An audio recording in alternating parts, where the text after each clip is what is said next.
नमस्कार दोस्तों, एलिमेंट्रिक्स क्लासेस में आपका स्वागत है। तो जैसे कि आप स्क्रीन पर देख सकते हैं, आज हम पढ़ने वाले basic organization of a computer system. तो ये जो कंप्यूटर सिस्टम होता है उसका जो बेसिक ऑर्गेनाइजेशन होता है किस प्रकार से होता है उसके बारे में हम जानकारी प्राप्त करेंगे। वीडियो को शुरू करने से पहले मैं आपको एक बात बता देना चाहता हूँ कि हम कंप्यूटर फंडामेंटल सब्जेक्ट को कवर कर रहे हैं, तो उसकी सभी वीडियोस की प्लेलिस्ट आपको चैनल पर देखने को मिल जाएगी, आप देख सकते हैं। और भी सब्जेक्ट्स की प्लेलिस्ट आपको चैनल पर देखने को मिल जाएगी, उनको भी आप देख सकते हैं, वो भी आपके लिए काफी यूजफुल रहेगी। तो शुरू करते हैं आज का टॉपिक, जो कि basic organization of a computer system.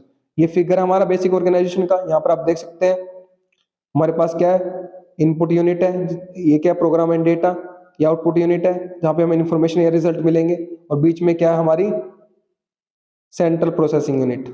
ठीक है, सेंट्रल प्रोसेसिंग यूनिट है सीपीयू, और इसके अंदर भी क्या है हमारी storage unit, secondary storage, primary storage, control unit, arithmetic logic unit. ठीक है, और फिर यहाँ पर जो आपको दिख रहा है ये वाला जो सिंबल है और ये जो डॉटेड सिंबल है, ये क्या दर्शा रहे हैं, ये वाला सिंबल दर्शा रहा है हमारा indicates flow of instructions and data. ठीक है, इंस्ट्रक्शन एंड डेटा के फ्लो को दर्शा रहा है। और ये क्या कर रहा है हमारा indicates the control exercised by the control unit. जो कंट्रोल यूनिट है उसके द्वारा जो नियंत्रण किया जा रहा है उसको दर्शा रहा है। ठीक है, तो फिगर तो आपको क्लियर हो गया। अब इन सब के बारे में एक एक करके बात करते हैं, किस प्रकार से ऑर्गेनाइज करते हैं कंप्यूटर को। ठीक है, सबसे पहले इनपुट यूनिट की बात करते हैं। इनपुट यूनिट हमारी क्या है? In input unit of a computer system performs the following functions. तो जो हमारी इनपुट यूनिट होती है वो विभिन्न प्रकार के कार्य करती है, निम्नलिखित कार्य करती है। वो कुछ इस प्रकार से हम देख सकते हैं। इट एक्सेप्ट्स और reads instructions and data from outside world. तो वो क्या करती है? एक्सेप्ट करती है या फिर रीड करती है इंस्ट्रक्शंस को, निर्देशों को या फिर डेटा को आउटसाइड वर्ल्ड से। आउटसाइड वर्ल्ड मतलब यूजर से। जैसे हम इनपुट करवाते हैं कोई डेटा कंप्यूटर में, तो वहां से इनपुट यूनिट क्या करते हैं? उस डेटा को रीड करती है। ठीक है, it converts these instructions and data in computer acceptable form. Read करने के बाद ये क्या करती है? जो ये निर्देश है उनको कंप्यूटर की भाषा में कन्वर्ट कर देती है, चेंज कर देती है, ताकि उसको कंप्यूटर एक्सेप्ट कर सके। उस फॉर्म में ही कन्वर्ट करेगी ना। तो जिस जिस भाषा में कंप्यूटर उन इंस्ट्रक्शंस को, निर्देशों को समझ सकता है, वो उन इंस्ट्रक्शंस को जो हमने प्रोवाइड किए, आउटसाइड वर्ल्ड ने प्रोवाइड किए हैं, उनको कन्वर्ट कर देती है एक्सेप्टेबल फॉर्म में कंप्यूटर के द्वारा। ठीक है, it supplies the converted instructions and data to the computer system for further processing. Convert करने के बाद अभी क्या करती है? सप्लाई कर देती है, पहुंचा देती है उन निर्देशों को, इंस्ट्रक्शंस को या फिर डेटा को कंप्यूटर सिस्टम में आगे प्रोसेसिंग करने के लिए, आगे उन पर कार्य करने के लिए। ठीक है, ये काम है इनपुट यूनिट का। क्लियर है इतना? अब आउटपुट यूनिट की बात करें। In output unit of a computer system performs the following functions. तो जो आउटपुट यूनिट होती है वो निम्नलिखित कार्य करती है हमारे कंप्यूटर सिस्टम में। It accepts the resulted produced by the computer. ये क्या करती है? एक्सेप्ट करती है, स्वीकार करती है रिजल्ट को जो कि प्रोड्यूस किया गया कंप्यूटर के द्वारा। Which are in coded form and, जो कि कोडेड फॉर्म में होता है, and hence can not be easily understand by us. और वो जो कोडेड फॉर्म में होता है उसको हम अंडरस्टैंड नहीं कर सकते, आसानी से उसको हम नहीं समझ सकते। ठीक है, it converts these coded results to human acceptable readable form. तो फिर ये आउटपुट यूनिट क्या करती है? जो कोडेड फॉर्म है उसको कन्वर्ट करती है ह्यूमन एक्सेप्टेबल रीडेबल फॉर्म में। इस फॉर्म में कन्वर्ट करती है ताकि ह्यूमन उसको रीड कर सके, एक्सेप्ट कर सके, स्वीकार कर सके, रीड कर सके, उस फॉर्म में कन्वर्ट कर देती है। फिर थर्ड क्या है? It supplies the converted results to outside world. तो उसके बाद जो आउटपुट यूनिट होती है सप्लाई कर देती है, पहुंचा देती है जो आउटपुट हमें मिला कन्वर्ट होके उसको आउटसाइड वर्ल्ड में, हमारे तक, यूजर्स तक। ठीक है, तो ये आउटपुट यूनिट का काम हो गया, इनपुट का काम हो गया। अब बात करते हैं स्टोरेज यूनिट की। ठीक है, सेंट्रल प्रोसेसिंग यूनिट की हमने बात करी थी ना, तो उसमें स्टोरेज यूनिट आई थी हमारी। तो स्टोरेज यूनिट की बात करते हैं। The storage unit of a computer system holds और स्टोर्स द फॉलोइंग। जो स्टोरेज यूनिट होती है कंप्यूटर सिस्टम में, वो क्या करती है? स्टोर करती है, होल्ड करती है निम्नलिखित चीजों को। वो देख सकते हैं हम क्या क्या चीजें हमारी। Data and instructions required for processing. तो जो प्रोसेसिंग करने के लिए जो डेटा या इंस्ट्रक्शन, निर्देशों की या फिर किसी डेटा की जरूरत होती है, जो हमें रिक्वायर्ड होता है प्रोसेसिंग करने के लिए, उसको क्या करती है? स्टोर करती है। Received from input devices. जो इनपुट डिवाइसेस हम डेटा प्रोवाइड करते हैं, इंस्ट्रक्शन प्रोवाइड करते हैं, उनको स्टोर करते हैं स्टोरेज यूनिट। ठीक है, intermediate results of processing. Processing के दौरान जो इंटरमीडिएट रिजल्ट्स आते हैं, कंप्लीट रिजल्ट्स नहीं, इंटरमीडिएट रिजल्ट्स मतलब बीच के रिजल्ट्स आते हैं जो, जिनको आगे फिर प्रोसेस किया जाता है, तो उनको भी स्टोर करती है स्टोरेज यूनिट। ठीक है, फाइनल रिजल्ट्स ऑफ प्रोसेसिंग। अब जो फाइनल रिजल्ट आते हैं प्रोसेसिंग के बाद, उनको स्टोर करती है before they are release to an output device. उनको आउटपुट डिवाइस पर रिलीज करने से पहले तक। ठीक है, उनको क्या करती है, स्टोर करती है, स्टोरेज यूनिट। अब स्टोरेज यूनिट के दो टाइप होते हैं, two types of storage unit. पहले टाइप की बात करते हैं, पहले टाइप है प्राइमरी स्टोरेज।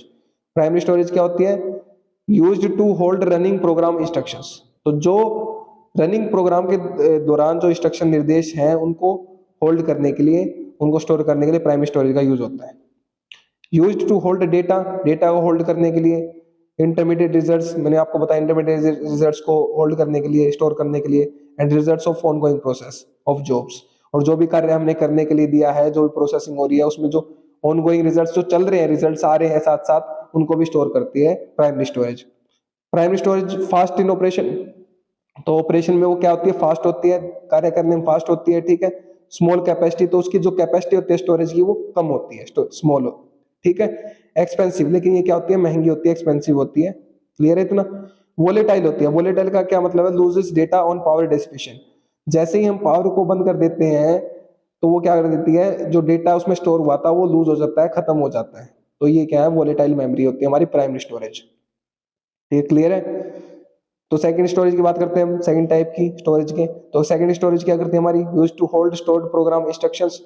तो जो हमारे स्टोर्ड प्रोग्राम्स हैं, उनके इंस्ट्रक्शंस हैं, जो निर्देश हैं, उनको होल्ड करने के लिए, उनको स्टोर करने के लिए सेकंड स्टोरेज का यूज किया जाता है, ठीक है। Used to hold data and information of stored jobs. तो जो कार्य हमने करवा लिए हैं कंप्यूटर के द्वारा, उनके डेटा को, उनकी इंफॉर्मेशन को, उनकी जानकारी को, यूजफुल इंफॉर्मेशन को स्टोर करने के लिए यूज किया जाता है सेकंड स्टोरेज का। Slower then the primary storage, लेकिन अगर इसकी बात करें तो ये जो प्राइमरी स्टोरेज तो वो फास्ट थी ऑपरेशन में, लेकिन ये स्लोअर होती है, धीमी होती है प्राइमरी स्टोरेज के मुकाबले। लार्जर कैपेसिटी, लेकिन जो हमारी जो कहते हैं प्राइमरी स्टोरेज थी वो क्या थी, स्मॉल इन कैपेसिटी थी, उसकी कैपेसिटी कम थी, कम स्टोर कर सकते थे, लेकिन ये स्टोर ज्यादा कर सकती है, लार्ज इन स्टोरेज है, ठीक है। Load cheaper than primary storage, तो जो सेकंड स्टोरेज होती है वो प्राइमरी स्टोरेज के मुकाबले चीपर होती है, ठीक है, सस्ती होती है। वो महंगी थी ना, ये सस्ती होती है। Retains data even without power, अगर हम पावर भी ऑफ कर दें तो भी कोई फर्क नहीं पड़ता, क्योंकि जो डेटा उसमें स्टोर हो चुका है वो स्टोर हो चुका है, उसको हम ही इरेज कर सकते हैं, वैसे वो इरेज नहीं होगा पावर के ऑफ होने से, ठीक है। तो ये इसकी बेनिफिट है, इसका फायदा है। अगर हम बात करें अब अर्थमेटिक लॉजिक यूनिट की बात करते हैं, एएलयू की बात करते हैं, तो ALU arithmetic logic unit of a computer system is the place where the actual execution of instructions take place during processing operation। तो arithmetic logic unit computer system का ऐसी जगह होती है जहां पर एक्चुअली में वास्तविक रूप में एग्जीक्यूशन होता है इंस्ट्रक्शंस का, निर्देशों का, ठीक है। Takes place during processing operation, processing के दौरान जहां पर वास्तविक रूप से जो हमने निर्देश दिए उनका एग्जीक्यूशन होता है, उन पर कार्य किया जाता है। तो वो एक तरह से मान लीजिए ऐसा कमरा है जहां पर जो हमने इनपुट दिया है उसको प्रोसेस किया जाता है, एग्जीक्यूट किया जाता है, ठीक है।